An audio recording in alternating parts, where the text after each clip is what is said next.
Let's get to the story of the day. I appreciate your patience as this is a fairly lengthy conversation. Before I get into the event itself, please allow me to tell you a little bit about myself, as I believe it'll give you some insight into how out of the ordinary this experience was in comparison to my personal lifestyle and views at the time. To put it succinctly, science has always been my god, as it were, since boyhood. In every manner, my family was non-religious. Other than scoffing, I recall little discussion of religion or God while growing up. I had my amateur radio operator's license by the age of 12.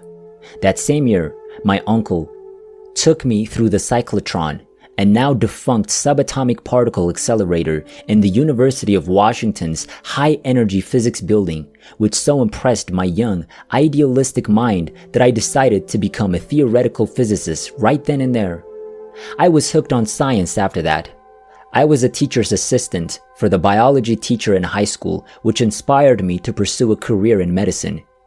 After joining the Navy, I attended electronics school and then worked on radars, radios, and other electronic equipment on board the ship.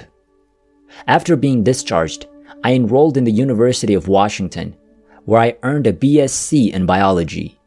I then spent 36 years teaching high school physics and chemistry before retiring in 2005. It's all science. Anything that smacks of the so-called paranormal causes me to smirk, roll my eyes, or laugh out loud at such foolishness.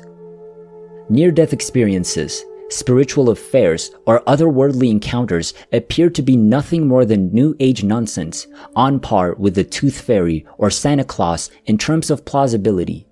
If anything couldn't be observed, reproduced, measured, and explained by a logical theory accepted by mainstream science, it wasn't worth my time. Everything else was guesswork and hence unscientific. But everything changed in approximately 5 minutes, around the age of 59 or 60. I can't recall the precise date today. But first, let me tell a little more about the experience. Please bear with me once again, as I believe it is important. If done correctly, teaching is a tremendously stressful job. Preparing for each day's classes is a lot of work, especially for a physics and chemistry teacher. In addition to the already hectic pace that other teachers must maintain, photocopying handouts, grading papers, planning lessons, filling out office or counselor-generated paperwork, communicating with parents, calculating and posting grades, attending faculty and parent meetings, and so on. There were labs to prepare, chemicals to mix, and labs to clean up. Overall, it appeared to be an impossible program. But of course, the act of teaching itself was far more significant than all of that.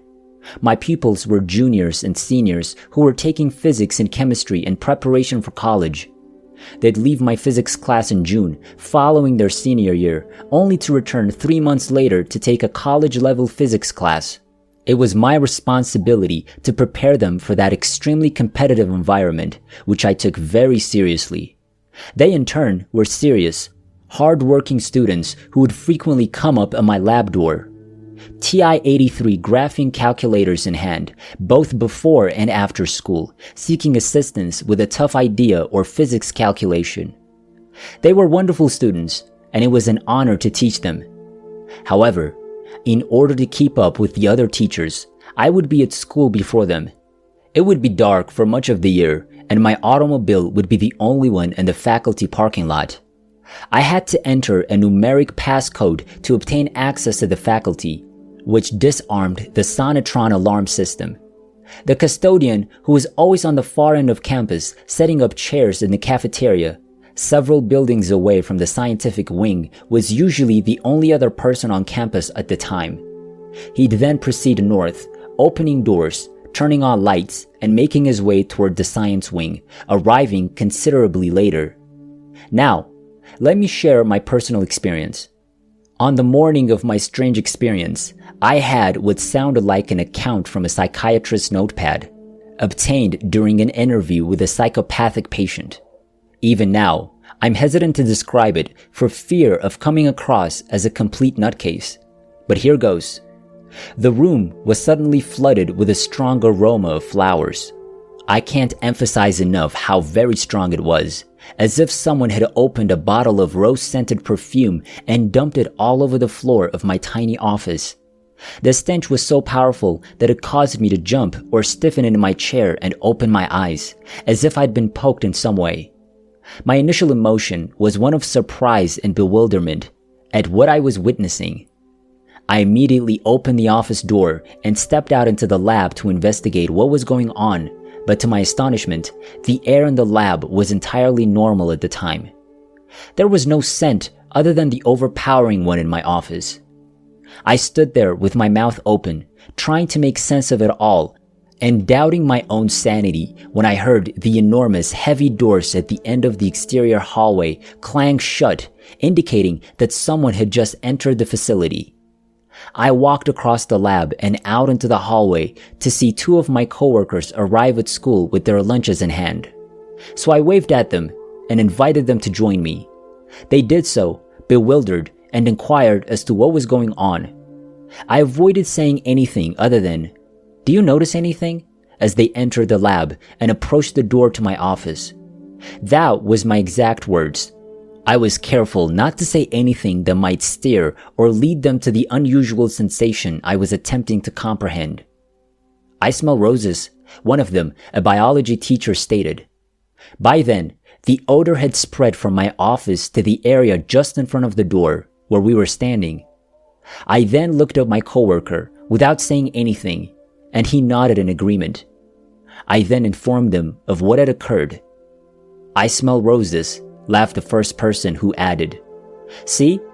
I told you so. Somebody's trying to tell you something." This remark was in reference to the fact that as a Christian, she and I frequently would engage in friendly, joking banter about religion and God, and I in turn would often tease her about believing in such ridiculous things as a guy floating around in an ark full of giraffes, elephants, and so on. She simply laughed, turned, and walked away at this point. The second teacher, a firm believer in atheism, merely rolled his eyes, shook his head, and went away, smiling as if he were in the company of two lunatics. So there you have it. It may not seem like much to the listener of such a narrative, but I suppose it's one of those things that you have to experience for yourself to fully appreciate. If someone had told me such a thing, I would have rejected it as an olfactory hallucination. There is such a thing, albeit rare when compared to the incidence of visual or auditory hallucinations. However, I was now confronted with numerous facts. Number 1. Without prodding, 2 additional people confirmed what I felt. Number 2. I was alone in the building after turning off the alarm. 3. Even if someone else had entered my lab, I would have been able to hear them because the building was completely silent. It was unusually silent because the ventilation system had not yet been activated.